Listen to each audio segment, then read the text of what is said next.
B'investiment ta' 300,000 euro ġie inawgurat il-proġett ta' Bandli Ġdid f'Ħal Għaxaq.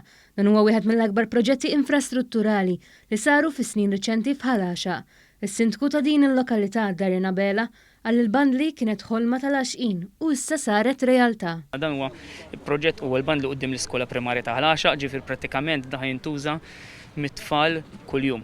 Għax prattikament ovvjament kważi kuljum jkun hawn l-iskola.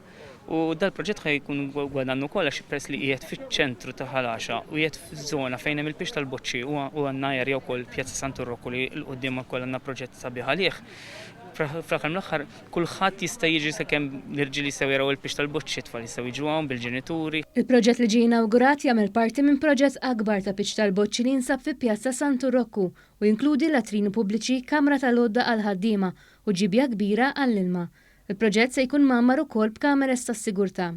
Parti minn dan il-bandli ġie finanzjat mill-kumpanija Enemed.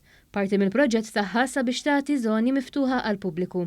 Il-Ministru għall-Enerġija u l-Maniġġjar tal-Ilma Michael Farrugia għalli dan huwa gvern li investa ħafna fi spazji pubbliċi. L-Enemed u anke diversi entitajiet oħrajn ikunu għaddejjin fi proġetti għal ġid tal-poplu Malti u Għawċi, imma li jista' jkollhom xi mod jew ieħor direttament jew indirettament xi impatt fuq il-lokalitajiet. Min-naħa tiegħu iċ-Chairman tal-Enemed, Kevin Kirkop, għalli l-Enemed tikkontribwixxi b'mod attiv fil-komunità.